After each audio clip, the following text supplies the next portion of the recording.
Palantir.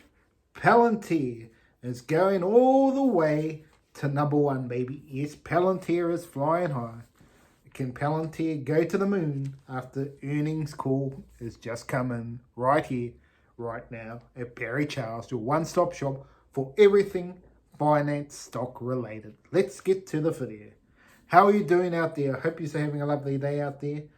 All my Palantirians, as Palantir's has just come in with their earnings call. What does it mean for you as an investor or potential investor? Is it time to load the boat and get yourself in? As the stock crashed just before everything happened for $15 to $15, but it started rising up to $18, and it could continue to go up after hours. Be interesting to see what happens over the next week or so, if the stock's going to collapse again, because the earnings and that wasn't the greatest. But let's get to it right here, right now. Yes, Palantir. Revenue growth was 13% for the quarter. So that is promising for your shareholders, but a lot of people were expecting over 20. So it was a little bit of a letdown. And also the revenue was flat with what the expectation of the analysts were of 533 million. So very, very disappointing there. I was expecting close to 600, to be honest. The fact that they didn't smash the beats, is Alex Karp just lying to us? Or is it just the the actual sales of the business is not living up to the hype at the moment?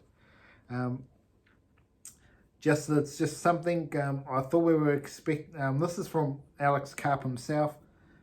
He expected he was seeing unprecedented growth of all communication around the Palantir software over the last month compared to the whole year. So yes, he got all this communication, all these people calling him up, got everything that he got in 1 month, normally gets in a year. Now, it hasn't hit the bottom line, hasn't hit the revenue at the moment, so those sales need to continue to be put out. I'm going to talk about what sales were done at the end of this video, so stay tuned for that.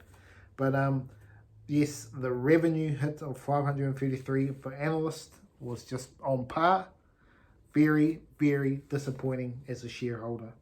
Got to be able to close the deal, baby. Yes, that's one thing they need to do. They need to get into more improvement sales. They need to improve the sales of this company. They need to get the sales, because from what I've heard, they have absolutely got top class software people to develop the software. But on the sales side, this is where they need to ramp it up, really ramp it up, and get themselves going towards super duper profitability. Is it going to be a cash flow machine going forward? And if we want the stock to fly to the moon, the sales need to keep on growing, and it's been a bit of a disappointing quarter after what high expectations for Palantir. So the stock could go down in the next week or month or so.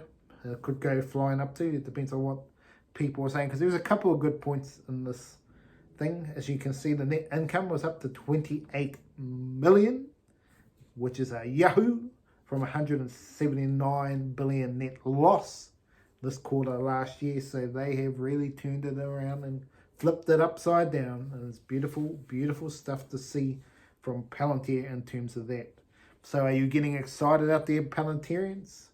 Well, you hope so, because there's some celebration to happen very, very shortly in the next quarter or two, because the S&P 500 is coming very, very soon. And if they get another profitable quarter, which is pretty much guaranteed on what I've heard and everything around the market at the moment, they are absolutely going to be close to hitting the S&P 500, maybe even before the end of the year. If not, start of the year, they are absolutely going to go. And I'm telling you now, if you want to invest in this company, you need to invest in this company before the end of the year, or even, before they get into the S&P 500, because this stock is going to double or even 3x once that happens. Why? Why is that going to happen? Can you tell me at home? I'm sure you can answer this yourself. But clearly, not every single, but most mutual funds will have to put Palantir in their stock. And I tell you what, boom, boom, boom, boom, boom. And then you get the actual wealthy ones that don't have mutual funds and go, yes, like a Warren Buffett. Warren Buffett goes, oh, Palantir. I'm not saying Warren Buffett's going to be the one that's going to invest in Palantir, but, someone of that ilk, and they put $1 billion in. This is the sort of stuff that game changes. And then if they can get up high enough, the stock just goes boom, boom, boom, boom. And next minute you're at 100 or more. This is the stuff that Palantir could be heading towards. It's a possibility, no guarantees, but the snowball effect can come flying up.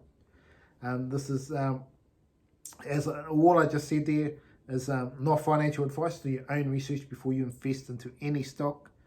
Invest at your own risk into Palantir and any stock that I talk about on this channel. But this is the positivity of Palantir. If you believe the future is 100 billion, 200 billion, 500 billion, even $1 trillion, if you believe this is going to be the next giant, you want to be investing now. You don't want to wait till the future.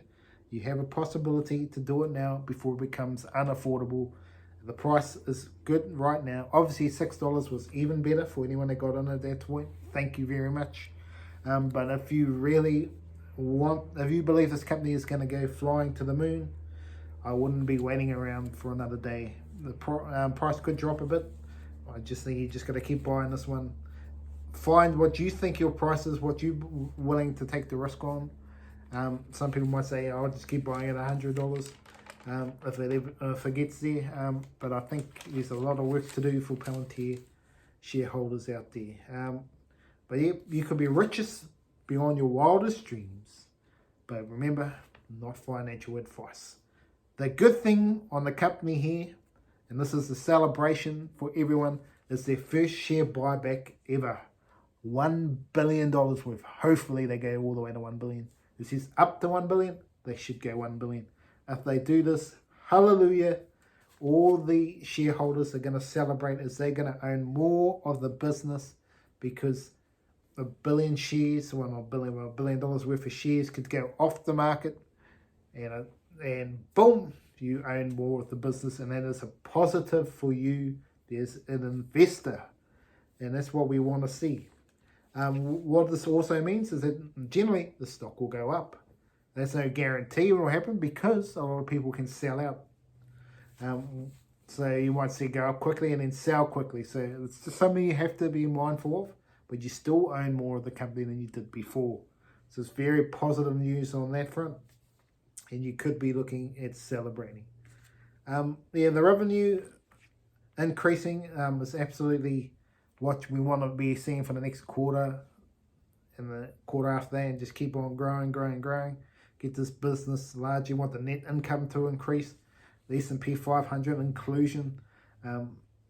This is something that you can really get excited about if this all happens and all the mutual funds start buying the stock, and the stock can easily fly to $40 and beyond within the next 6 months.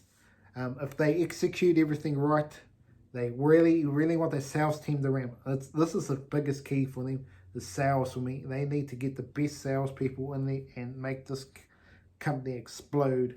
If they do that, look out. They could be, obviously they're all focused about the high cap stocks at the moment, or high cap companies. If they can get to the mid caps and the small business, and in the future, they could be celebrating even more as a Palantir shareholder. Palantir needs to grow commercially. Obviously, nothing much is happening with that internationally. Well, commercially it's growing, but it's not. And internationally, they really need to ramp that up. I expect international to be 25% of this company's business within 5 years. I expect that there's going to be big growth in the sector for them.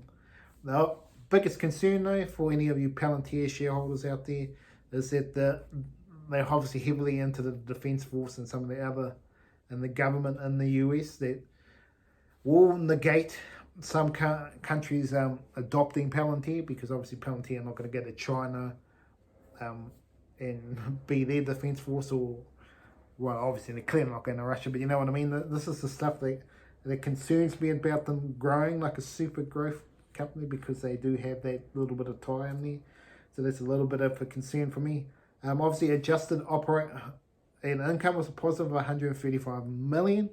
at 25% from 17% at the dark days last year. So they are doing very well on the adjusted operating income. Customer base has gone up 38%. So that's an outstanding beat. And what I was saying right here, the exclusive right here, 66 deals done in the last quarter of $1 million. 30 deals at $5 million, and 18 deals at over 10 million smackaroos. Yes, this company is growing. This company is about to explode in the next year at least, but in the next couple of quarters, you should be seeing revenue growth above 20%. If you're not getting that, you'll be disappointed, and there's a possibility Palantir aren't going to fly to the moon as we would all expect. But I think Palantir is going to be flying to the moon, so you have a big chance to try and get invested into this company as soon as possible. Thank you for joining me here at the Barry Charles. Remember to like the video, share with your friends, and subscribe to the channel. Have a lovely day out there, all my Palantirians.